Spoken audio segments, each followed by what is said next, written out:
Senate Republicans are defending President Trump's handling of intelligence, claiming that Russia's military intelligence units offered bounties to Taliban militants to kill U.S. troops, arguing the evidence of bounties has not received sufficient verification.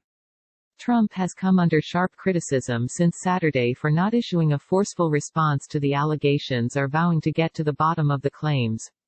Instead, the president has waved off media reports as fake news and suggested the story is meant to make Republicans look bad. Trump claimed in a tweet Sunday night that Intel just reported to me that they did not find this info credible, and therefore did not report it to me or at BP. Possibly another fabricated Russia hoax, maybe by the fake news at NY Times Books.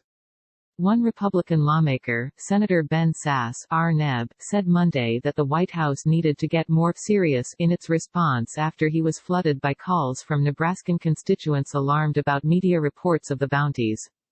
By Tuesday, however, Republican senators started to rally around Trump, defending his handling of intelligence after receiving a briefing at the White House from Director of National Intelligence John Ratcliffe and National Security Advisor Robert O'Brien. Republican lawmakers who attended the White House briefing said media reports about the intelligence were inaccurate or based on unverified intelligence. GOP senators argued that Democrats on the Senate Intelligence Committee had access to the same intelligence the president did and didn't sound an alarm, implying the recent controversy has a political motive with the election 4 months away. Senator Todd Young, R-Ind, who attended the briefing with Ratcliffe and O'Brien Tuesday morning, said major national newspapers reported on unverified and inconclusive intelligence as though it had been conclusively determined that Russia paid bounties on U.S. troops. Every single member, Republican and Democrat alike, of the Senate Select Committee on Intelligence is aware, should have been aware of the intelligence that I was briefed on. It's long been available, he added. Democrats have ripped Trump over the issue, and Senate Democratic leader Charles Schumer, NY, on Tuesday morning criticized the president for not taking immediate action. If in fact, Putin and his cronies have been sponsoring the murder of American and coalition forces in Afghanistan, there is no question that there should be swift and severe consequences, Schumer said on the Senate floor. But unlike every previous administration I've ever worked with, the Trump administration has been shockingly weak-kneed when it comes to authoritarian leaders like Putin. Schumer on Tuesday said Democrats would push for amendments to the annual defense policy bill, which is pending on the floor this week, to penalize Russia.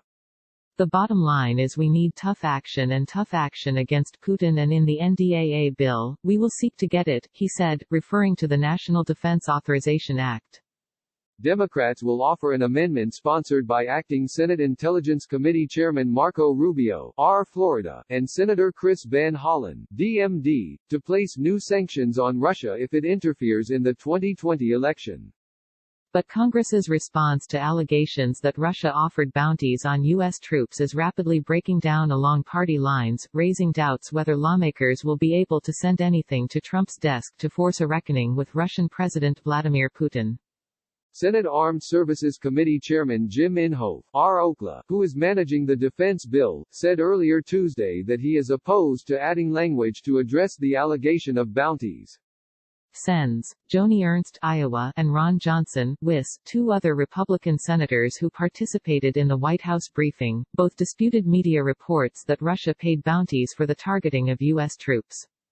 The main point is the intelligence was not verified, Johnson said.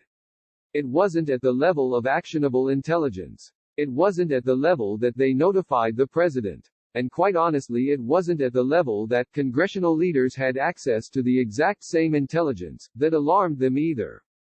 The New York Times, in another bombshell revelation Tuesday, reported that American officials intercepted electronic data showing large financial transfers from a bank account controlled by Russia's military intelligence agency to a Taliban-linked account, citing 3 officials familiar with the intelligence. Johnson said that information didn't come up at the White House briefing. GOP leaders say they do not have any immediate plans to schedule a vote on sanctions legislation, as some Democrats are demanding. We'll see. Our relevant committees will continue to look at it. I don't think there's any lack of appetite to put sanctions on Russia for all their malign activities.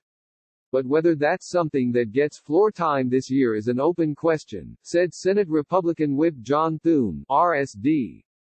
Senate Majority Leader Mitch McConnell, RK, on Tuesday afternoon declined to say whether he would support additional sanctions on Russia but said the president and other U.S. policymakers shouldn't have any illusions about Putin's hostility to the United States. It's no secret the Russians are up to no good. They have been throughout Putin's tenure. Various administrations have tried to warm up to Putin. It's clear that he's not somebody you can warm up to, he said. McConnell said he couldn't verify whether Russia offered bounties on U.S. troops but wouldn't be surprised if they did. Would I be surprised if the Russians were doing something like this? Absolutely not. They're trying to create a problem for us everywhere, he said. The GOP leader said it's appropriate for the White House to brief senators on the allegation of bounties. I don't have an observation about what may have happened in the past, but listening to the people who have been briefed, it appears as if this is not a conclusion that's been reached to such a level that it might have even made it to the top, he said.